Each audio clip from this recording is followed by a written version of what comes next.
Hello, this is Valerie Gaddis, and we're going to talk about a topic that came up in social media just recently. And pardon my background, we're under construction, but it's not cross-lacing. It's, do you use all the hooks whenever you spin something fine on one side? My question initially was, do I just use one or two hooks as I load the bobbin? Do I run the line all the way down as I load the bobbin?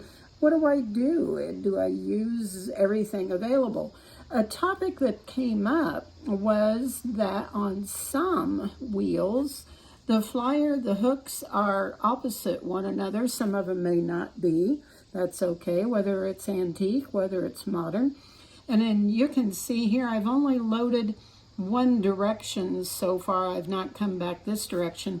But if you look closely how I've threaded that, it is offset a little bit. I've tied on to my flax with a colored thread just so you can see a little bit better. But you can see that if I did try and fill in those little hills and valleys by coming back the other direction, on the other hooks might be a thought. But I just wanted you to take a look at that before I change the thread. This flyer does have two orifice holes, one here and one on the other side for those hooks. The thought is that I would take my thread all the way up to here and fill the bobbin.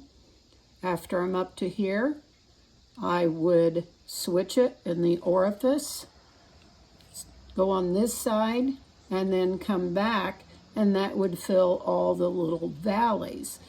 The idea also is that the thread would not be buried in a valley and it'd be easier to reel off. But let me restring something and we'll look at it again. Okay, my initial question, we're getting back to that. I had been working just up the bobbin this direction. My question was, do I need to use all of the hooks that are available, or can I just use two? Is there a reason to use all of the hooks? Most spinners are telling me I need to use all the hooks that are available and work my way up.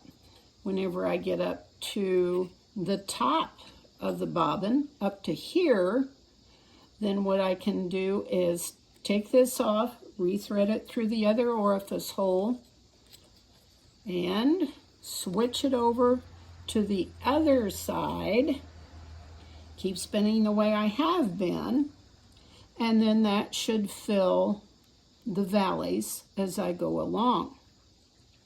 The other thought, very similar to that. Okay, let's suppose I do have my spinning to the end of the bobbin here. The other thought is what I'm going to do is create a lifeline coming back to the beginning and starting to spin. In essence, what I'm going to be doing is spinning over a lifeline by stringing it from here to back to the beginning.